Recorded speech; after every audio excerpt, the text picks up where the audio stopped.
contestar esta pregunta depende de dónde estemos, ¿no? Muy probablemente si hacemos la pregunta a personas que viven en Vietnam, India, Corea o Turquía, por ejemplo, pues nos dirán que estamos muchísimo mejor, ¿no? Y si la misma pregunta la formulamos en Venezuela, pues es posible que nos digan que peor, ¿no? Yo soy optimista y por tanto quiero trasladar un poco o centrarme en realidades, ¿no? La realidad de hoy es que tenemos una revolución digital en marcha, ¿no? Una transformación digital absoluta, tanto en los ciudadanos como en las empresas. Los avances en medicina son exponenciales, es decir, cada día estamos en un mundo mejor, en un mundo con una mayor esperanza, y también los avances en conocimiento humano, ¿no? Por tanto, hablando de geopolítica, ¿no? En geografía humana yo también destacaría que nunca antes habían emigrado tantas personas en el mundo como han emigrado ahora. Y en resumen, el mundo podemos decir que ahora es menos previsible, también es más impulsivo y caótico y más dependiente de actores que no son los estados, ¿no? Los gobiernos, ¿no? ¿Esto cómo se traduce? Pues yo creo que se traduce en un mayor número de disputas, más crispación, más polarización social, menos consensos y más decisiones unilaterales, ¿no? Por tanto, un poco la conclusión para mí sería destacar que estamos pasando de un mundo unipolar, donde había un único liderazgo, a un mundo más multipolar, ¿no? Donde los focos de influencia, digamos que son varios, ¿no? También, por otra parte, advertir que las empresas irrumpen como nuevos protagonistas en geopolítica, ¿no? Las empresas me refiero a grandes corporaciones, grandes multinacionales, ¿no? Que ahora, pues, en muchas ocasiones hablaremos también en un momento del Big Data, ¿no? De que esto va a marcar un poco la diferencia, ¿no? Y que realmente, pues, están en manos también de estas empresas multinacionales, ¿no? Y bueno, cuando hacemos la pregunta de si estamos peor o mejor, ¿no? Y decía que depende de dónde estemos, pues también surge una cuestión clave y fundamental, ¿no? En un contexto de guerras, ¿no? Por una parte, los conflictos se cronifican, es decir, en esos polos, ¿no? Donde sabemos, ¿no? Geopolíticamente, pues que hay problemas, parece que no se resuelven nunca, ¿no? Y por otra parte, y me voy a centrar aquí, porque también otros compañeros de Cátedra China han explicado perfectamente bien, ¿no? El mundo desde una visión más política. Yo creo que también hay otro tipo de guerra, ¿no? Menos convencional, pero que trata de desestabilizar políticamente y por otra parte de esa disrupción económica, ¿no? Por tanto, el mundo es complejo, hay muchos desafíos y este nuevo orden implica tener riesgos y amenazas diferentes, ¿no?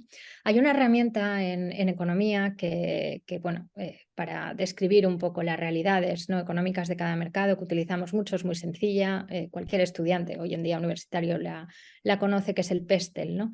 Entonces, pues bueno, simplemente me gustaría dar 6 pinceladas, ¿no? De cómo está el mundo desde el punto de vista político, económico, social, tecnológico, ecológico y legal, ¿no? Desde el punto de vista político, de alguna manera hemos normalizado el conflicto, podríamos decir. También hablamos de una crisis de liderazgo, o sea, si tenemos muchísimos ejemplos, pero por ejemplo en Europa, ¿no? Pues en la Unión Europea, lo que es el Brexit, ¿no? Claramente, si tenemos un líder y los demás nos siguen, ¿no? Pues ahí hay una crisis de liderazgo, ¿no? Tendríamos que plantearnos el por qué. Y luego una escalada de armamento de destrucción masiva a nivel global, ¿no? Esto está claro que también en los conflictos marca unos límites, es decir, hay hilos, ¿no? que sí que lo que tienen que delimitar muy bien cuál es el margen de maniobra en cualquier conflicto, ¿no? Pues porque sabemos, ¿no? Pues que países, ¿no? que avanzan con una escalada de armamento de destrucción masiva, pues tiene un peligro increíble, ¿no? Luego, desde el punto de vista económico, pues bueno, en todos los países sabemos pues cómo esa globalización, ¿no? nos ha llevado a que todas nuestras economías estén muchísimo más interrelacionadas. El comercio internacional ha aumentado, ya no en los últimos 10 años, sino ha aumentado en los últimos 50 años. El mundo no tiene nada que ver desde el punto de vista de comercio, y esto ha hecho pues, que desde el punto de vista económico hayan desafíos, retos que tenemos que afrontar, ¿no? La hiperinflación, el paro, o sea, parámetros que realmente hacen que la vida de las personas, de los ciudadanos en los distintos países, pues sea buena o sea muy difícil, ¿no? Por tanto, ahí también en la parte económica, pues hay muchos retos que enfrentar.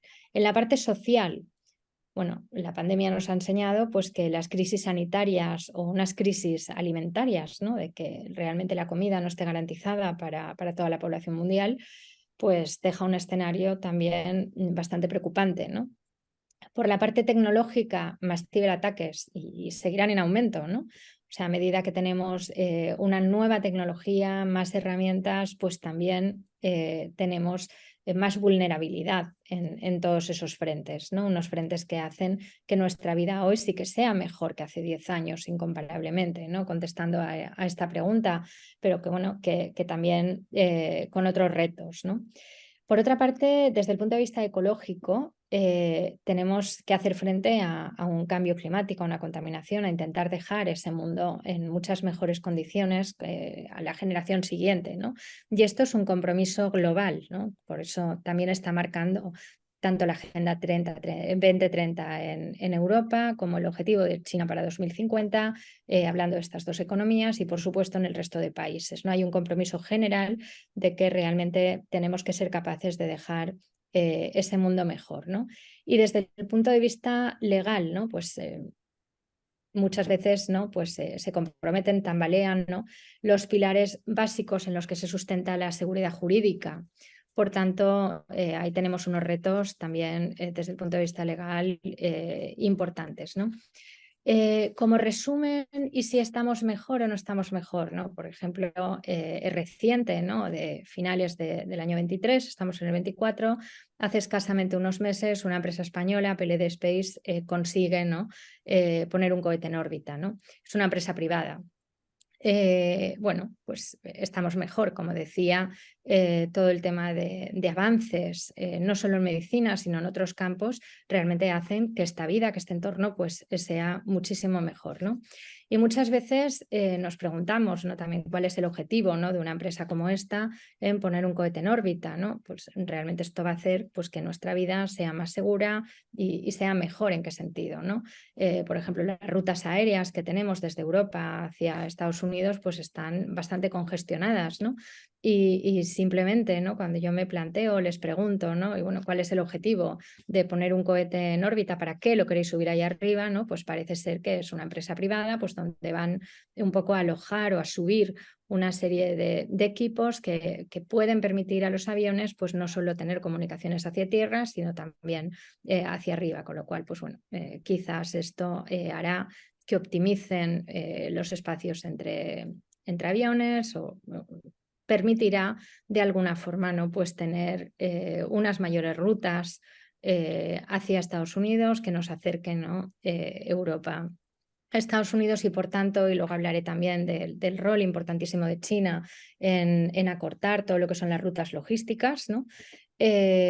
Como por ejemplo es su inversión en el puerto de Chanca en Lima, en Perú, ¿no? Que lo que hará también es que por vía marítima, ¿no? Pues que va a ser un hub importantísimo para toda Latinoamérica y que esto permita también reducir rutas en tiempo, ¿no? Por tanto, el mundo está mejor, lleno de desafíos que habrá que afrontar uno a uno desde los distintos ámbitos, pero hay que ser positivo, sin optimista, y ir resolviendo y con la mirada puesta hacia adelante, ¿no? El cambio de esa uniglobalidad, ¿no? Una multiglobalidad, el cambio de ese liderazgo que hasta ahora lo ejercía una potencia como Estados Unidos y que ahora pues vamos a ver cómo eso se está trasladando en los distintos polos, ¿no?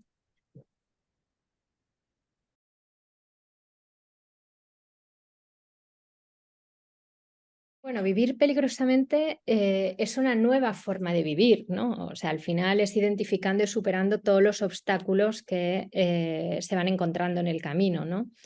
Para mí la gran lección es no dar nada por supuesto, ¿no? O sea, el vivir peligrosamente implica que antes, y sobre todo en los países desarrollados, ¿no? No en los emergentes o no desarrollados, pero por lo menos en los países desarrollados, pues uno abría el grifo y salía agua, ¿no? Uno encendía, le daba un interruptor y teníamos luz, ¿no? Y ahora, para mí la gran lección va a ser no dar nada por supuesto. Es decir, yo creo que en los últimos años y con la experiencia del COVID hemos visto cómo incluso, ¿no? En China ocurrió, ¿no? Pues crisis energéticas, crisis logísticas de no llegar productos, tampoco de rutas, ¿no? A nivel de distribución, a nivel marítimo, que multiplicaron los precios incluso por 10. Fábricas que se tenían que poner de acuerdo e incluso cerrar, no fabricar algunos días a la semana, ¿no? En algunos sectores muy concretos. Y bueno, pues esto nos obliga, ¿no? a pensar, hay que hacerlo consciente, hay que ejercitarlo o de alguna forma entrenar esas habilidades a ser más resiliente y hay que aceptar la realidad, ¿no? Tenemos un nuevo escenario con desafíos continuos, desafíos diarios, ¿no? Y esto es lo que hay, ¿no? Entonces, de alguna forma, pues tendremos que saber o que aprender, si no lo hemos hecho ya, a vivir con ese componente de peligrosidad, ¿no? China creo que entiende que se está produciendo un cambio de paradigma global, ¿no?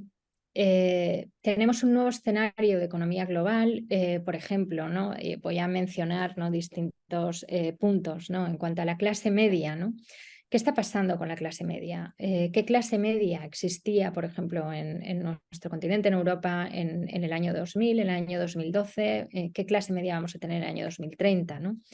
Pues bueno, si consultamos datos, pues veremos que la clase media, el porcentaje global de clase media que vivía en Europa en el año 2000, con respecto al porcentaje global de clase media que vive en Europa hoy, pues está disminuyendo, ¿no? Y en cambio, ¿hacia dónde está creciendo este porcentaje de clase media? Pues hacia Asia-Pacífico, no solamente China, toda la región, ¿no?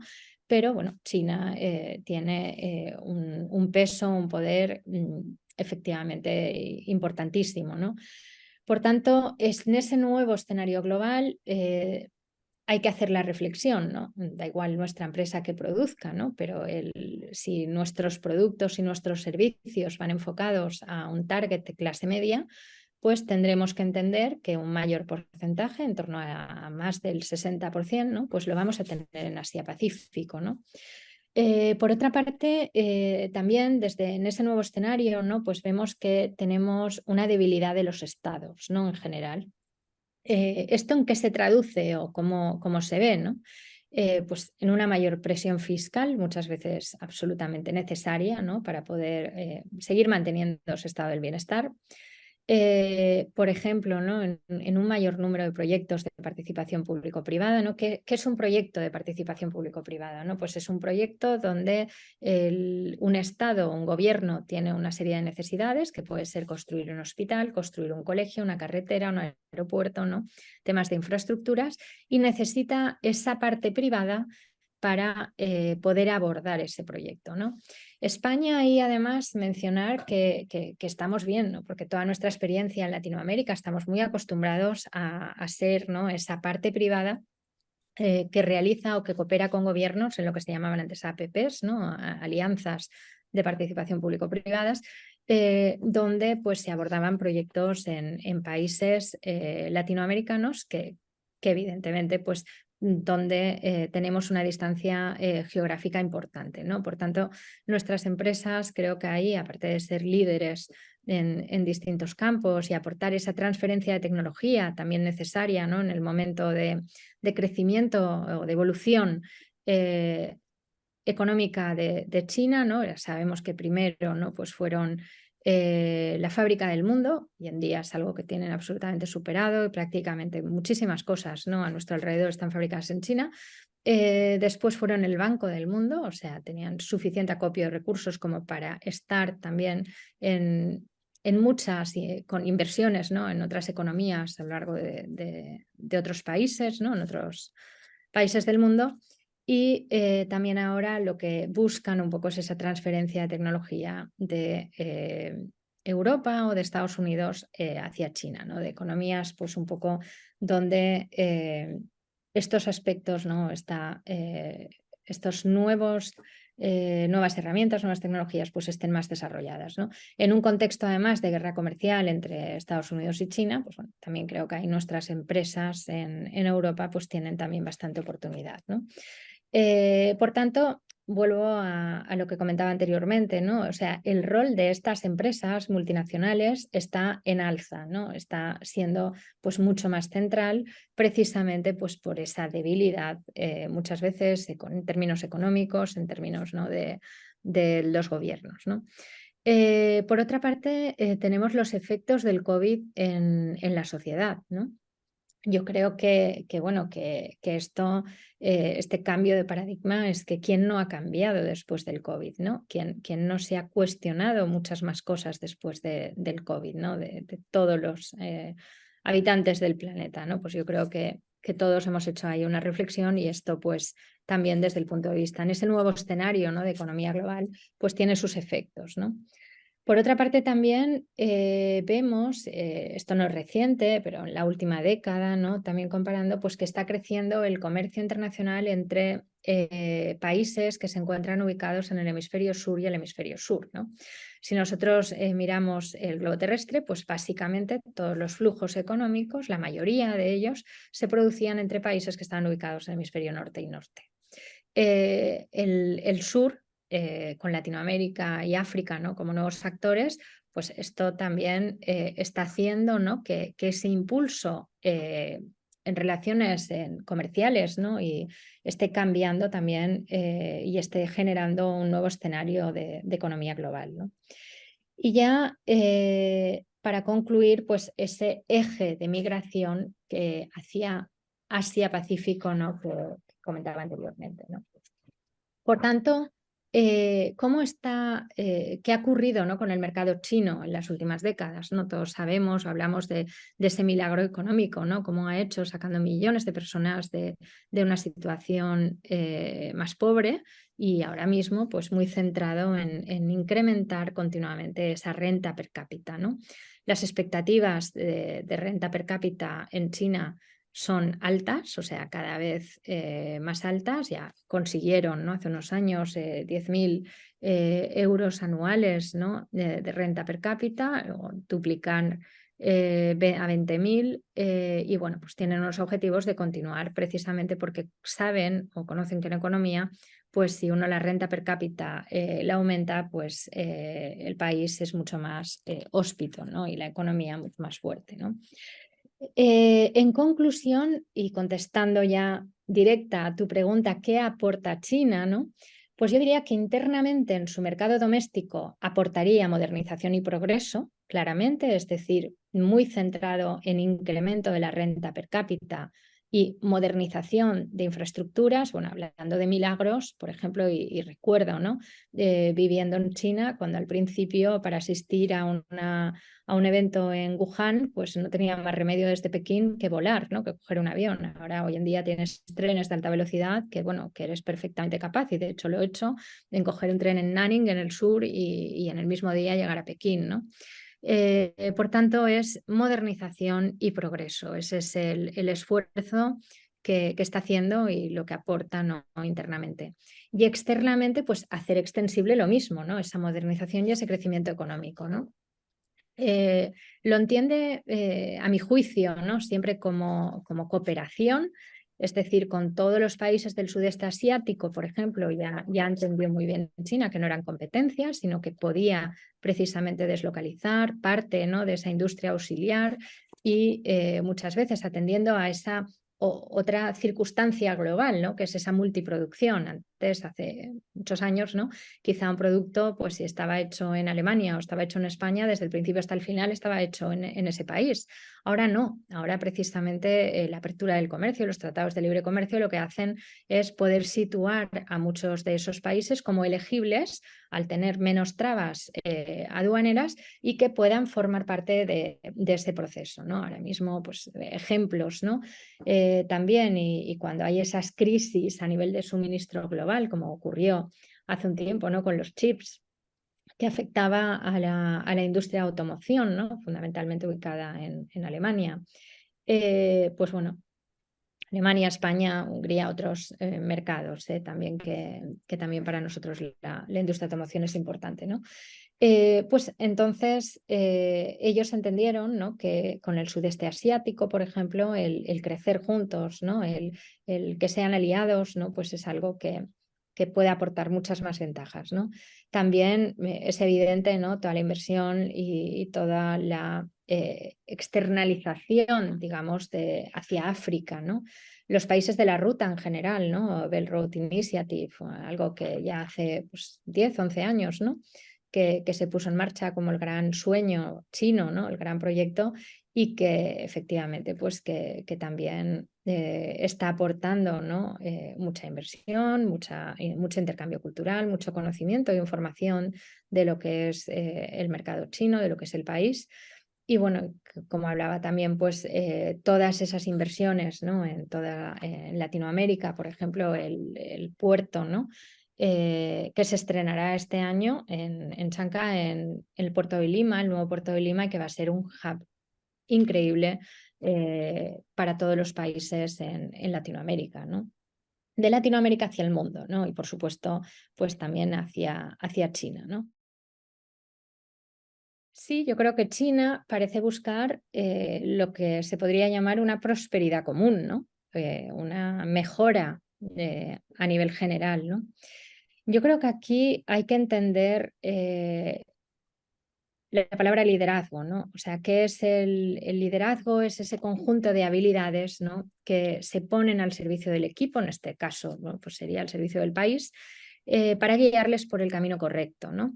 Entonces, desde este punto de vista, yo creo que hemos tenido, ¿no? Y volviendo al principio, un liderazgo mucho más unilateral, hasta ahora, ¿no? Pues por una gran potencia como Estados Unidos.